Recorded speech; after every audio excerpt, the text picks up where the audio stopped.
శ్రీకాకుళం జిల్లా వాసుల చిరకాల కోరిక మూలాపేట గ్రీన్ఫీల్డ్ పోర్టుతో తీరనుందని మంత్రి అచ్చెన్నాయుడు అన్నారు.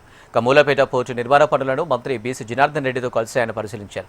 అనంతరం పనుల పురోగతిపై అధికారులు నిర్మాణ సంస్థ ప్రతినిధులతో సమీక్షించారు.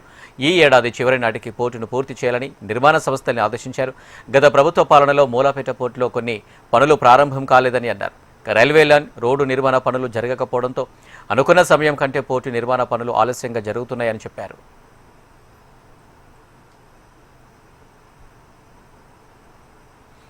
వైసీపీ నేతలు 20 నెలల తర్వాత రాజకీయం చేస్తున్నారని, ఈ 20 నెలలు నిద్రపోయారంటూ మంత్రి బీసీ జనార్దన్ రెడ్డి ప్రశ్నించారు.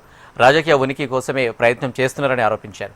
ఉత్తరాంధ్ర ప్రజలు అందుకే బుద్ధి చెప్పారన్నారు. ప్రజా సమస్యలపై మాట్లాడదాం రండి అంటూ జగన్ వైసీపీ నేతలకు మంత్రి ఛాలెంజ్ విసిరారు. 20 మాసాల్లో ఎంత స్పీడ్గా పనిందనడానికి ఒక ఉదాహరణ, షిప్ వచ్చి ఇక్కడ ల్యాండ్ అయింది. పని అవ్వకుండా బెత్తల మీదకి షిప్ రావడం అనేది ఎక్కడైనా జరుగుతుందో ఇది కూడా తెలియకుండా అడ్డగోలుగా మాట్లాడారు. ఈరోజు ఒరిజినల్గా టైం ఎక్స్టెండ్ చేశాం, నవంబర్ నాటికి ఇది పూర్తి చేయాలని. దీనికి కారణాలు పోర్టు పూర్తి అవ్వక కాదు. నేను మొన్న కూడా చెప్పాను, మీరు చాలామంది వినుంటారు. ఎంత దుర్మార్గులంటే పోర్టు కట్టిన తర్వాత పోర్టుకి రావాలంటే రవాణా సౌకర్యం ఉండాలి. ఇటు రోడ్లు వేయాలి, రైల్వే లైన్ వేయాలి. ఈ రెండు వెయ్యాలంటే దాదాపుగా 400 ఎకరాలు సాల్ట్ ల్యాండ్ అవసరం.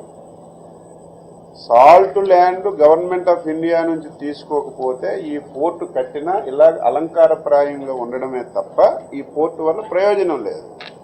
పోర్టు వల్ల ఎంప్లాయ్మెంట్ రాదు. 300 ఎకరాల్లో పోర్టు కట్టి ఎంప్లాయ్మెంట్ రాదు. అది పోర్టు బేస్డ్ ఇక్కడ పరిశ్రమలన్నీ రావాలి. పరిశ్రమ వస్తే ఇక్కడ ఉపాధి కలుగుతుంది, ఉద్యోగాలు వస్తాయి. పోర్టులో ఎంతమందికి ఉద్యోగాలు వస్తాయి? ఇక్కడ చేయాలంటే ల్యాండ్ ఉండాలి. 5000 ఎకరాలు సాల్ట్ ల్యాండ్ ఉంది. సాల్ట్ ల్యాండ్ అంతా ట్రై చేస్తున్నాం మన గవర్నమెంట్ తీసుకోవడానికి. ఈస్ట్ కోస్ట్ ల్యాండ్ ఉంది 2800 ఎకరాలు, అది కూడా డెవలప్ చేస్తున్నాం.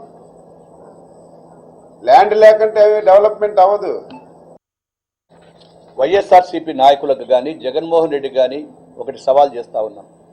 దాదాపుగా కొత్త ప్రభుత్వం వచ్చిన తర్వాత అభివృద్ధి ఇక్కడ జరుగుతున్నటువంటి పర్సెంటేజ్ కావచ్చు, ఇంకా జరుగుతున్నటువంటి కార్యక్రమాలంతా కూడా డెవలప్మెంట్ చేస్తే 20 నెలల తర్వాత వచ్చి ఈరోజు రాజకీయం చేస్తూ ఉన్నారు.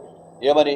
మూలాపేట మేమే కంప్లీట్ చేశాము, మూలాపేట మాదే దక్కుతుంది, ఏదైనా కానీ కూడా ఆ క్రెడిట్ మాకే వస్తా అని చెప్పి 20 నెలలు నిద్రపోయినారా అని అడుగుతున్నా. 20 నెలలు మీరు ఏం పెరిగినారు, ఏం చేసినారు, ఎందుకు ఎక్కడ నిద్రపోయినారు? 20 నెలల కాలం కంప్లీట్గా ఉండి ఈరోజు కంప్లీట్ అయిపోతుంది, ఇంకొక 3 నెలలు 6 నెలల కాలంలో కంప్లీట్ అయిపోతుందని చెప్పి తెలిసినప్పుడు ఇప్పుడు వచ్చి మేము చేస్తామని చెప్పి ఆ గొప్పగా మాట్లాడడం ఏంటి? ఇది కేవలం రాజకీయ ఉనికిని కోల్పోతున్నారు. చుట్టుపక్కల ఉత్తరాంధ్రలో మీకు ప్రజలందరూ కూడా బుద్ధి చెప్పారు. ఉత్తరాంధ్ర ప్రజలు మీరు ఆ రోజు ఉత్తరాంధ్రలో ఏది చేస్తామన్నా కానీ కూడా ఒక రాజధాని అవి చెప్పినా ఏవి చెప్పినా ఉత్తరాంధ్ర ప్రజలు నమ్మలేదు. పోర్టుకు సంబంధించి ఉప్పు భూముల సేకరణ విషయంలో నాటి వైసీపీ ప్రభుత్వం చిత్తశుద్ధితో పని చేయలేదు. ఎప్పుడు ఎటువంటి ప్రయత్నం చేసి పాపాన పోలేదు. కూటమి ప్రభుత్వం వచ్చిన తర్వాత కేంద్ర ప్రభుత్వం దృష్టికి తీసుకెళ్ళి అటు రామ్మోహన్ నాయుడు గారు కావచ్చు, మా గౌరవ ముఖ్యమంత్రి గారు కావచ్చు, అచ్చెన్నాయుడు గారు కావచ్చు, మా యొక్క ఏదైతుందో I&I తరఫున కూడా చాలాసార్లు లెటర్లు రాయడము, వాళ్ళని అభ్యర్థించడము, దీనివల్ల మా పనులన్నీ కూడా ఆగిపోతూ ఉన్నాయి. కాబట్టి ఈ యొక్క ల్యాండ్స్ని అన్నీ కూడా ఇవ్వాలని చెప్పి 385 ఎకరాల భూసేకరణ కూడా అనుమతి పొందడం జరిగింది. గత వైసీపీ ప్రభుత్వంలో మూలాపేట, విష్ణుచక్ర గ్రామాలలో RR కోసం సీరియస్గా ఎటువంటి పనులు కూడా